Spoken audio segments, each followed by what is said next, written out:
In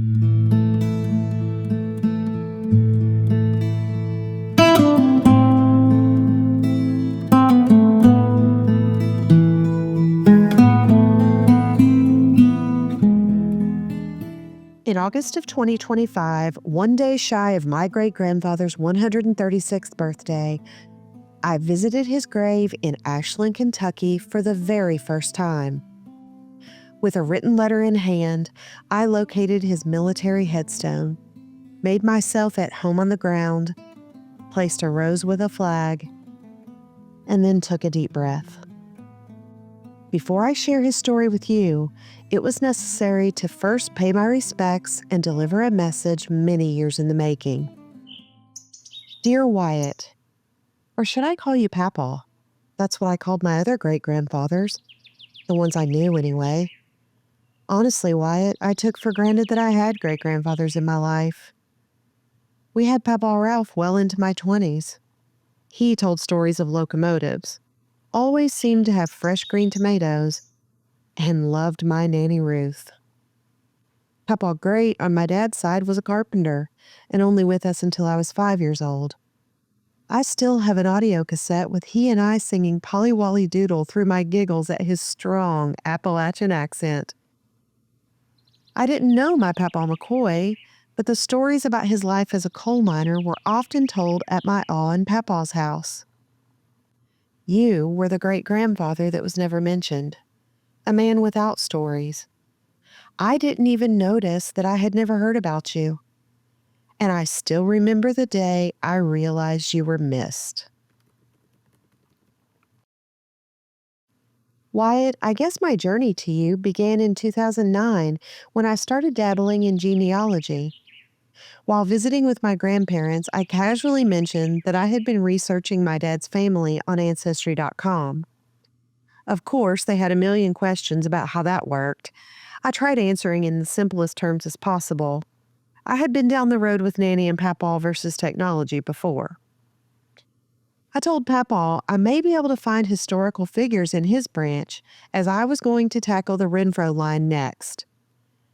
Papaw cracked a grin and couldn't help You'd himself. better stop before you find married cousins. I always loved when he cracked himself up to the point of laughing with his whole belly. Meanwhile, Nanny sat in her recliner quietly with a stoic look on her face that made me assume she was thinking about something completely unrelated. I was wrong. Wyatt, she had never asked me for anything until that moment when she gently whispered the phrase that led me here 16 years later. I wonder if you could find anything about my dad. My Nanny is your daughter. I immediately saw obvious pain in her eyes. It wasn't loss that I saw. She had no memories of you. It was simply from not knowing you. I believe she would have been satisfied with a few nuggets of information to carry with her. Call me an overachiever, but after all these years, I can confidently say that I know you better than anyone who knew you in life. I introduced my Nanny to her dad and told her the whole story. That was my goal. I could have left it alone and put all this away. In fact, you may have actually preferred it that way. Wyatt, I'm here today to let you know I'm going to tell your story to the world. I want people to hear about your humble upbringing, your time in the military, the challenges you had on the railroad, and your career as an attorney. I have over 500 newspaper clippings that I see as treasured little snippets of your life. And as a seeker of truth and justice yourself, I imagine you'd be proud to know that I didn't just take these snippets at face value. I thoroughly investigated you. I interviewed people with family connections, members of your affiliated organizations, and even some people tied to some things that frightened and disgusted me. I consulted with historians, authors, doctors, and countless records clerks.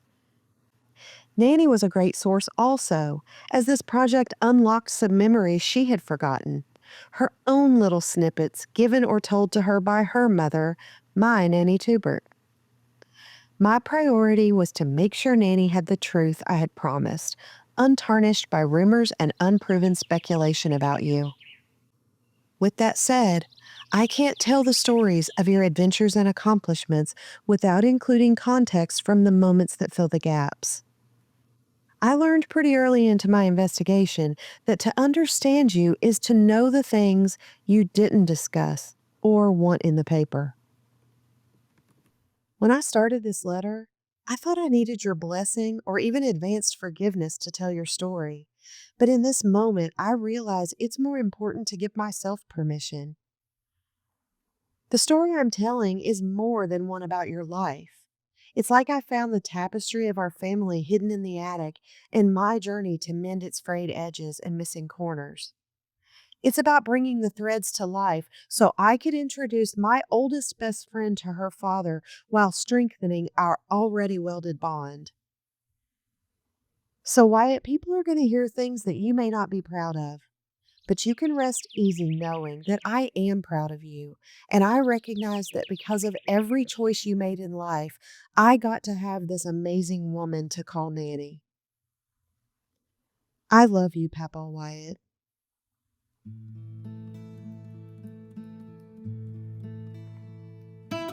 Hello, and thank you for joining me. I'm Joellen Davidson, and this is Everyone's Wyatt. If you are enjoying this podcast, we ask that you consider making a donation to our favorite charity. Embracing Community is a Kentucky nonprofit that is currently raising funds for two projects. Help elderly Kentuckians pay their gas or electric bill this winter, or contribute to a fund to provide scholarships for trade school students in the Bluegrass. Go to embracingcommunity.org for more information and to make a donation. Any proceeds from the Everyone's Wyatt podcast will also be donated to Embracing Communities Fund. So please subscribe on your favorite podcast platform and YouTube, rate and review, and share with your friends. Let's help Kentucky get ahead with Embracing Community. I am so excited to tell you this story. First, let me say up front that I am not a broadcaster or a journalist, so please forgive me as I stumble through my very first podcast. I'm also not an investigator. I'm an insurance agent, for goodness sake, but I will admit that with enough motivation, I can do some FBI level research. The original telling of this story, a book, was delayed by my refusal to accept that I've found every last detail. I'm a perfectionist. Sorry. Once I thought I knew everything to know about Wyatt, I decided to scrap the book and record a podcast, hoping our younger family members would take an interest in a piece of their history. Just as I was beginning to write scripts, I was delayed by, well, honestly, grief. Each episode of the podcast will have a different dedication at the end, but the podcast in its entirety is dedicated to three specific people who were very invested in the story before we lost them in recent years. My grandmother, also known as Nanny, Joanne Renfro. My cousin, Ashley McClintock Bridges. And Mrs. Annette Laswell. You'll learn about her tie to this story in episode 2. Let's get started. I started off my search with only 6 bits of information that my grandmother had about her father. His name was Wyatt Evans Teubert. He was from West Virginia. He was in the military. He worked on the railroad. He was also a lawyer. And he was married to my great-grandmother, Margreta, who we called Nanny Teubert. That's it. No photographs, no parents' names, no birth date, nothing more. This is not an ideal way to learn everything there is to know about a person, but I was a granddaughter on a mission. As my research began, I used Ancestry.com. This isn't a paid promotion, but the site really does make genealogy easy. The first few months were intense, with more information found than I could organize. I just started saving everything in digital files, printing what couldn't be saved and planned to dig into it all later. Well, eventually later arrived, and I found myself swimming in a sea of confusing detail. His name isn't John Smith, it's Wyatt Teubert, and yet there seemed to have been a man by his name in so many different places. Which one is my Wyatt? Are the others related? I decided to only focus first on expanding the West Virginia Teubert family tree. That led me to Wyatt's Uncle Joe Teubert, who gave me an amazing insight into the Teubert family as a whole in a 1962 five-part series published in the Beckley Post-Herald. You see, Wyatt's Uncle Joe was actually, I think I'll let him tell you. Well, hello there. Welcome to Teubert Farm on Big Creek, right here in Gauley Bridge, West Virginia, the most beautiful place in the world. My name is Joe Teubert, and for some reason, the paper sees fit to talk to me about growing old. I'm not sure what I can tell you about that. I'm only 97 years old. I know one thing. Living your life on a farm like this one here will keep you feeling spry as a cricket. I was born on this farm, right over there, on the mountainside, in a 30-foot wide round cabin my father built. We outgrew it when I was 6 years old, so he built this house that I still live in today. He and Mother came over here from Germany, and his carpentry work is how he got this land. Oh, that's a good story. Father built a fine home for a man named Christopher Tompkins. He came here all the way from Richmond to build mines. The home was right in the angle between the Gauley and New Rivers. They named it Gauley Mount. Then the Civil War started. Father served on the Union side at 48 years old. Mr. Tompkins joined the Confederate Army and became Colonel C.Q. Tompkins. Colonel Tompkins let Union Generals Jacob Cox and William Rosecrans meet at Gauley Mount and also to use it as a Union encampment. Rutherford B. Hayes even held military court in the parlor of that mansion. He later became president, you know. Gauley Mount served as a retreat for both Union and Confederate armies and sort of a place for peace for a time. The Union Army wouldn't fire upon the place used for meetings of their commanders, and Confederate forces wouldn't fire upon a house owned by one of their colonels. Control of this region changed hands 3 times in 2 years, and the bridges, including Gauley Bridge, were burned down to limit access. That caused things to reach a boil. The Tompkins family abandoned the farm to return to safety in Richmond as soon as they could in late 1861. Union Captain Obadiah Wise placed 20 soldiers to protect the farm from being looted from fellow Union forces. It was indeed a strange war, I tell you. A Confederate colonel's property was being protected by a Union captain and his soldiers against destruction by other Union soldiers. I think I would have gone back to Richmond too. Anyway, what I was saying was, Father earned this here farm by building that beautiful home. It should be a museum or historical landmark today.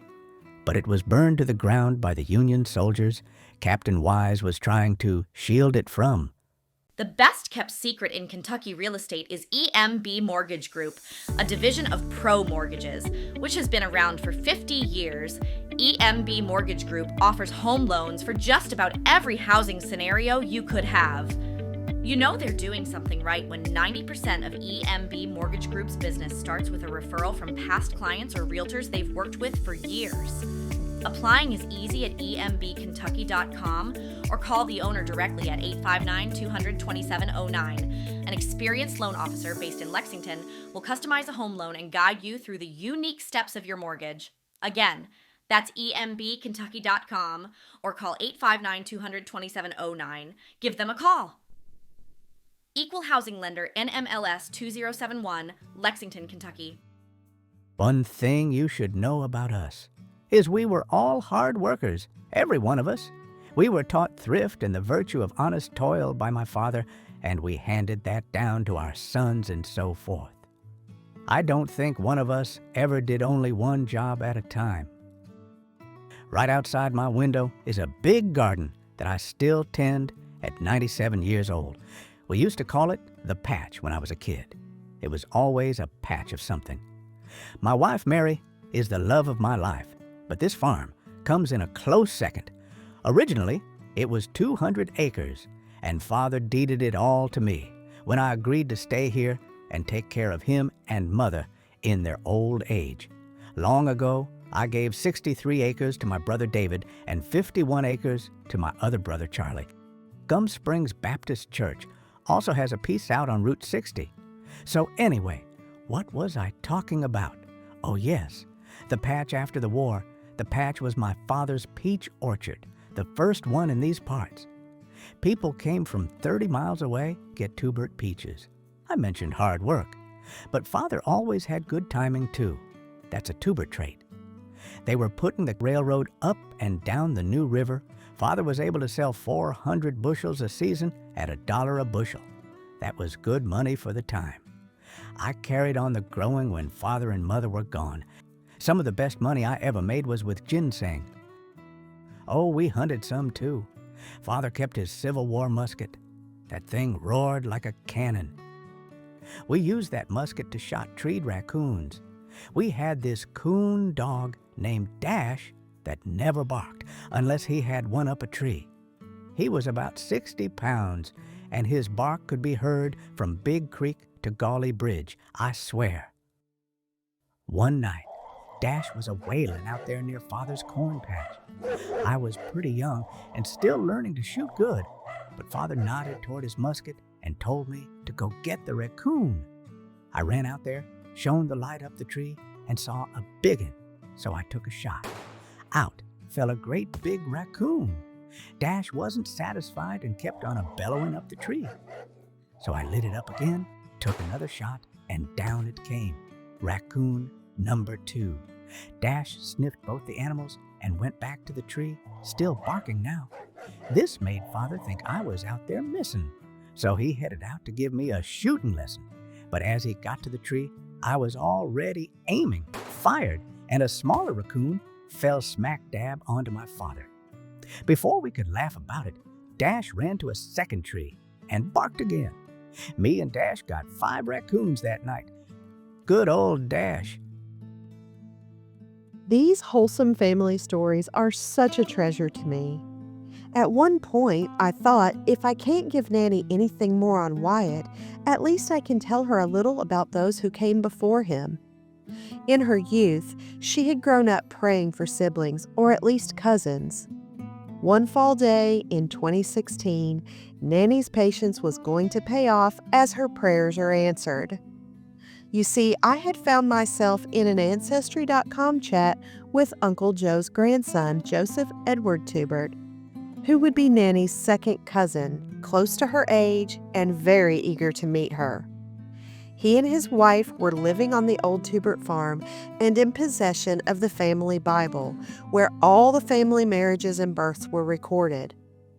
Mr. Teubert had also maintained the Teubert family cemetery high up on the mountain above the property. Together, the Teuberts and I arranged a surprise visit for my Nanny. I invited her on a road trip to Gauley Bridge for what I called a sightseeing mission. During our 3-hour drive, I had her read the newspaper series about Uncle Joe Teubert, having no idea she'd be meeting his grandson, her cousin.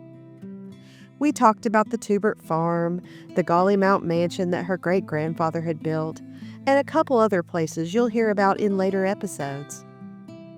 Since we arrived in town a little early, I started our so-called sightseeing mission with a photograph at the Gauley Bridge welcome sign.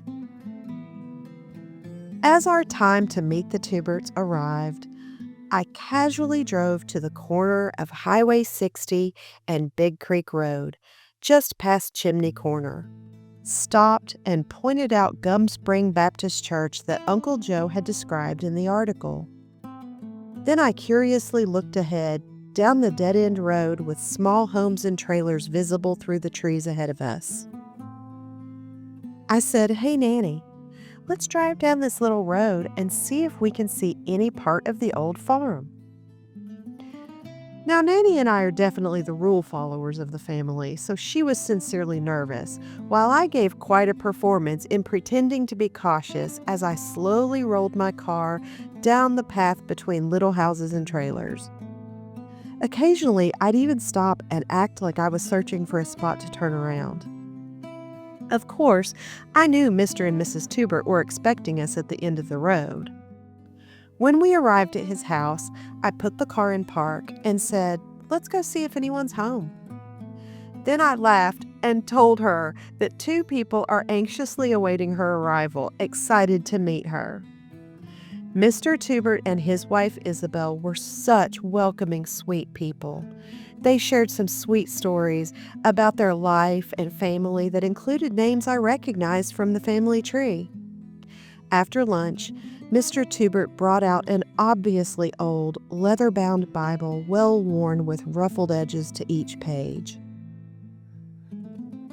Mr. Teubert referred to his elder family members as our great-grandfather, our aunt, when speaking to Nanny about the names handwritten in the Bible. The moment the Bible reached Nanny's hands, I could see her sudden realization of her connection, other than on paper, to Wyatt's name for the first time in her life. Tears welled up in Nanny's eyes as she looked at me and then the Teuberts and said that she was just so thankful.